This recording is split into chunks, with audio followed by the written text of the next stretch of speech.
Today we're going to make a paprika beef casserole made with some lovely beef shin. In Spain they call this an estofado, from the northern part near the Basque region. This is one of my favourite dishes. It has these beautiful rich smoky flavours that are brought in by the smoked paprika and these lovely always fresh wood roasted piquilla peppers. So what we're going to do first is we're just going to brown the beef off. We'll just place the beef out first, these lovely little shins. It's nice to have them cut nice and thick so they can cook for a long time and they won't break up, and you'll get a much nicer texture from them. So we're just going to give them a little bit of a season. We'll season one side, we'll put them in the pan, and then we'll season the other side as we go. A splash of olive oil, a nice hot pan. And we'll just throw them in. You know it's ready when you get that lovely sizzling sound. Just move them around a little bit just so they don't stick.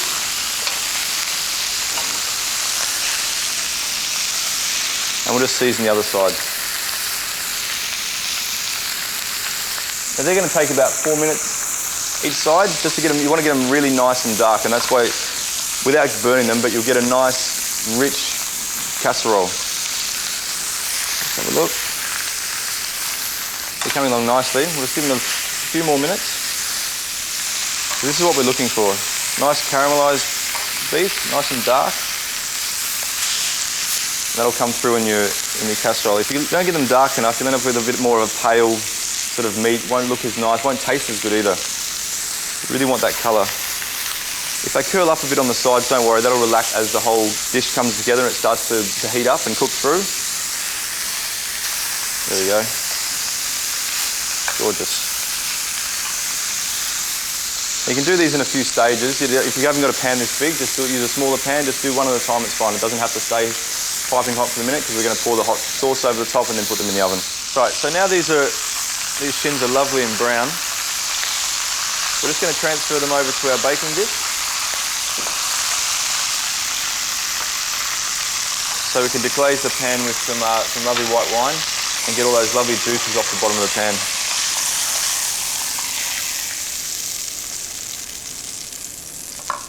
So we'll just turn the heat down a little bit so it doesn't spit everywhere. And we'll just get those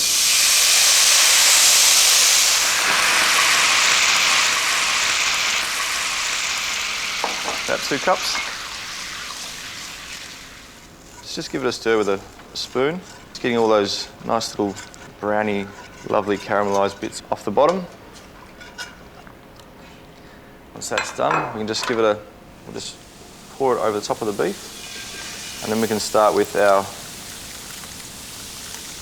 other lovely vegetables and aromatics that go into give it that lovely rich flavour.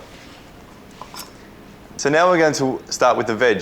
First of all, I'm just going to put a little bit more olive oil in the pan.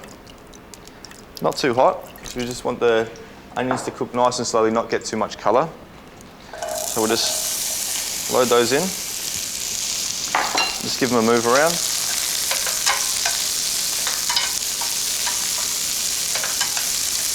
You just want to break all those big pieces up, because onions are very sweet, so the idea of cooking them nice and slow is bring out all that sugar in the onion, so it helps bring this nice sweetness to the sauce. It's not, it's not sort of that pungent smell that you get from raw onions. It's really sweet and delicious. So once they cook down, they get a bit translucent, then we'll add a little bit of garlic to that, and all the other aromats, which are going to bring out that really lovely smell and that beautiful flavour. When your friends come around, you're just going to fill the house with this beautiful aroma. They're just going to be mouth-watering. Can't wait for dinner.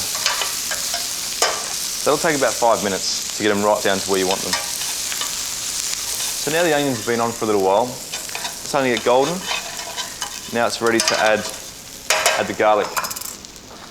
So we're just going to add this little bit of garlic here.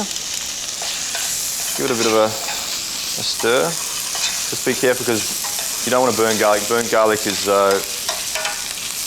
horrible, it's bitter, and it'll really ruin your dish. So just be very careful with that. Then we'll add these chopped up carrots. Throw in about 4 bay leaves. And the thyme. We'll just give that a bit more of a stir just to try and help release those little lovely aromats out of there. All right. Now we'll just add this lovely sweet smoked paprika. God, that's amazing.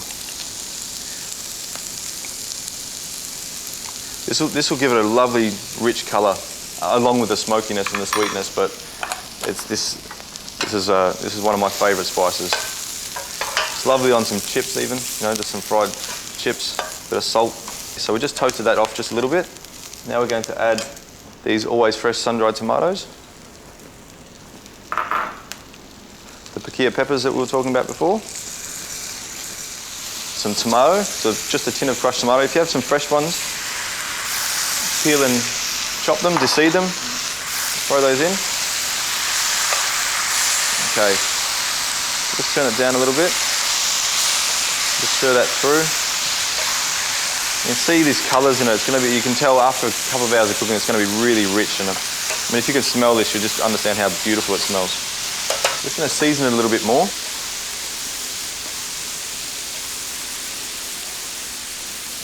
And then we'll add some beef stock. If you've got time to make your own beef stock, great. You can buy it from the supermarket. Some really good butchers will have it there for sale that's freshly made, but this stuff from the supermarket is fine. Just giving it a bit of a stir, bring it up to a simmer, and then we'll just pour it over the beef.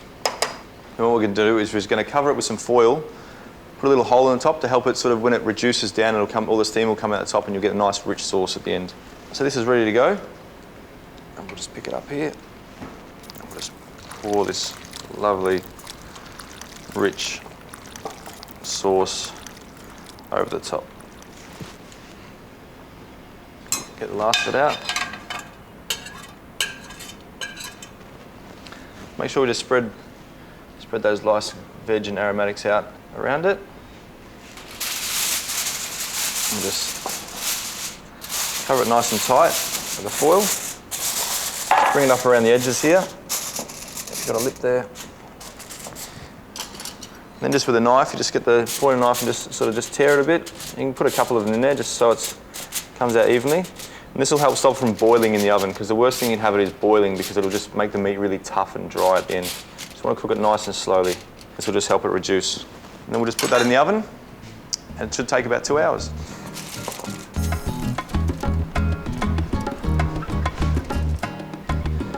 So it's been in the oven for about 2 hours. And there we go, ready to go.